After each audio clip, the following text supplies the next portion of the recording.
ముఖ్యంగా ఈ విషయం బయట వాళ్ళకు తెలియనీకు. మనం అంటే గిట్టని వాళ్ళు చాలా మంది ఉన్నారు.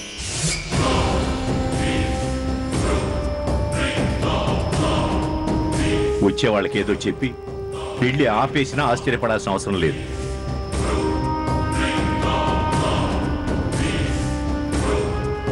పొరపాటును కూడా ఎవరికి చెప్పను నాన్నగారు. సరే రాజావారు, నేను శేఖరబాబు వెళ్ళి మిగతా విషయాలు చూసుకుంటాం. శుభవార్త విన్నారు. ఇప్పుడు మీకు సంతోషంగా ఉందా?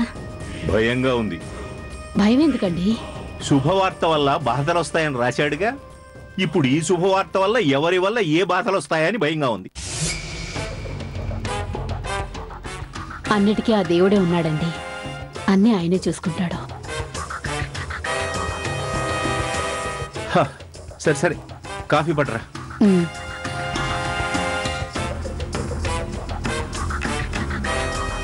అత్తయ్యా, ఏంటత్తయ్యా చాలా ఆనందంగా ఉన్నట్టున్నారు? అపర్ణం చూసుకోవడానికి పెళ్లివారు వస్తున్నారా? అవునమ్మా. చాలా సంతోషంగా ఉంది అత్తయ్య. పాపం మొన్న కారు ఆగి వెనక్కి వెళ్ళిపోతే మళ్ళీ రారేమో అనుకున్నాను. అయితే వస్తున్నారన్నమాట. నాకు తెలిసి వాళ్ళకెక్కడా సంబంధం దొరుకుండదు.